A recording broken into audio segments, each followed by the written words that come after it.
May first fondant cake, nung una wala pa talaga akong order, tapos sabi ko, "Lord, bigyan mo ko ng first fondant, gusto ko ma-try." Tapos yung friend ko, baker din siya, sabi niya, "Be, hindi ko kayang gawin 'to kasi busy ako." Sabi niya, "Ipapasa ko na lang sa'yo." Tapos papa-message sa'yo si client. Di syempre, ang saya-saya ko. Tapos parang binigay talaga siya sa akin kasi pinagdasal ko pa lang siya, tapos kinabukasan nag-message na agad yung friend ko na, "Be, sa'yo na 'to." Kasi hindi ko siya magagawa. Una, natakot ako, syempre buong araw ko 'tong ginawa. Natapos ko siya, halos isang buong araw ko siyang ginawa. Maiyak-iyak pa ako nito kasi hirap na hirap ako kasi nga correspondent ko siya. Pero awa naman ng Diyos, natapos ko siya, na-deliver siya kay customer. Tapos maganda naman yung feedback niya. Etong second order ko, order din ng classmate ko. Masaya ako kasi pinagkatiwalaan niya ako.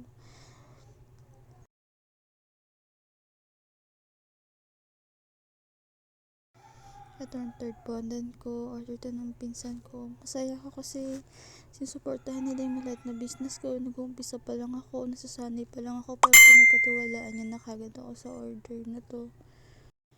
Nakakatuwa lang kasi yung isang buong araw na ginagawa ko ngayong kalahating araw na lang.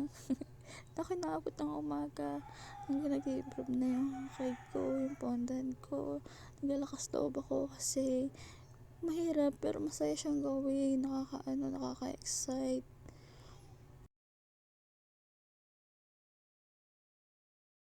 Sa tong last fondant ko, ang saya-saya ko kasi saglit ko na lang siyang ginawa. Hindi na siya buong araw. Hindi na rin siya kalahating araw. Saglit na lang. Halos 5 hours.